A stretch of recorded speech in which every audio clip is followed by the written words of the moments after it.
May bagong loan application guys na ang offer po is from 3,500 ang kababaan up to 9,500 pesos. Yes po, legit yan. Kasi yung sa akin guys, ang offer nila is 9,500. Bagong loan up po ito na ang pangalan po is AG Cash. Na kung saan guys, under po sila ng AG Counselors Corporation. So nung na-download ko po ito, may 4.8 stars to at 178 ratings na. And dito sinasabi nila ha, more trust, more cash. Yes, legit naman kasi biruin mo, from 3,500 yung kababaan na mauutang mo, from 9,500, and yung sa aking offer 9,500 ka agad. So dito guys, papakita ko sa inyo later kung magkano na lang yung pwede kong ma-receive sa 9,500 at kung hanggang kailan ko siya babayaran. Pero syempre, kung bago ka pa lang po sa aking YouTube channel, kindly click na subscribe button, turn on the notification bell, and be updated sa aking mga latest upload kasi every video po na ina-upload ko, kumukuha po ako ng 2 lucky winners. And for today's video nga, ito na po yung ating 2 maswerteng nanalo. So, i-claim nyo na po yan sa aking Gmail account. Mag-PM na po kayo doon. And para sa mga gusto dyang sumali at hindi pa rin nananalo ha, don't forget to like this video. Mag-iwan ng comment dyan sa comment section. At please share na rin para at least makasali kayo sa ating pa-monthly cellphone giveaway. And so much for that guys. So, alamin na natin guys kung magkano yung na-receive ko dun sa 9,500 na offer nitong si AG Cash na bagong loan app nga. So, if you're interested, keep watching.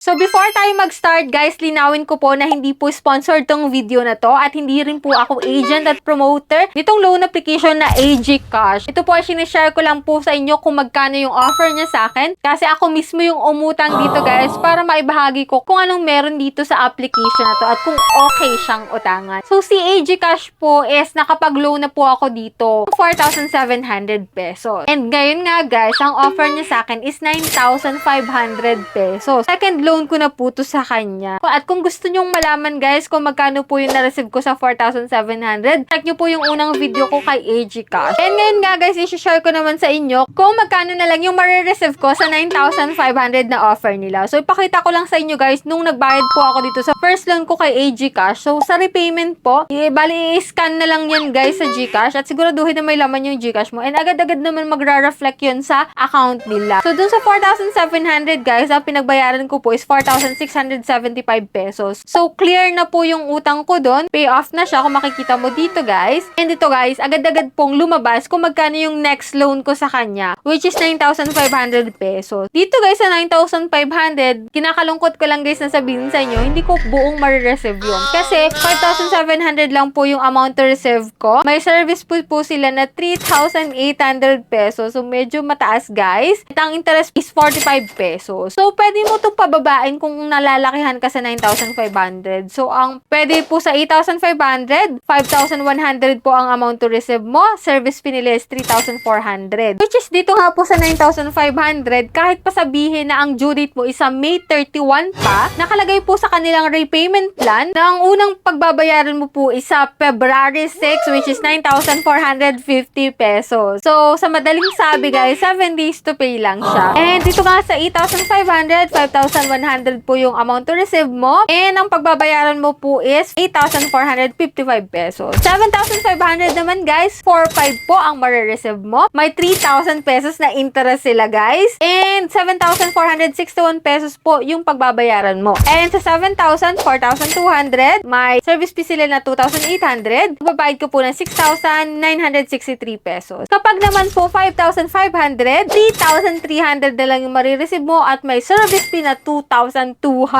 At ang babayaran mo po is 5,471 pesos. 4,500, kapag naman 4,500, 2,700 na lang yung marireceive mo. May 1,800 sila na service fee guys. And ang total repayment mo is 4,476 pesos. O, diba? And last, pinakamaliit is 3,500. Amount to receive mo na lang is 2,100 pesos. May 1,400 sila na service fee. At ang total repayment po after 7 days is 3,481 pesos. Nakakapanghina, guys, yung service fee. Kahit pa sabihin na natin na sobrang liit talaga nung interest nila, sa service fee naman po sila bumawi. And nakakalungkot pa dun talaga, is 7 days to pay lang siya. Kung kaya sana kung 4 months to pay talaga, pero hindi guys. Sa repayment plan nila, sa unang bayad mo, halos full payment mo na siyang binayaran. Kaya ingat rin kayo sa mga gantong loan application na nag-o-offer ng malaking loan amount Kasi sa service fee, sila bumabawi. Kung hindi man sa interest, isa service fee. Kaya check nyo rin kung kailan nyo siya babayaran. Kasi nga, baka magulat kayo, magbabayad na kayo after 7 days. Magugulat kayo, may magte-text na dyan after 6 days, hindi nyo pa due date. May mga tatawag na sa'yo at mga harassment sa calls. Kaya, mas maganda talaga na manood ng reviews bago mag-apply sa mga loan application dyan. And yan lang yung vlog natin for today. And hoping ako nagkaroon kayo ng idea dito about kay AG Cash na may malaking ang offer pero malaki din po ang service fee na ikakaltas. Hoping ako na na-aware kayo sa loan application na yan. And let me know your opinion kung maglo-loan pa ba kayo dito or hindi na. So, comment nyo lang po dyan sa baba. And that's it. Yan lang po yung vlog natin for today. Sa mga hindi pa dyan nakasubscribe, kindly click the subscribe button, turn on the notification bell, and be updated sa aking mga latest uploads. And that's it. Bye-bye na muna for now, guys. See you on my next video.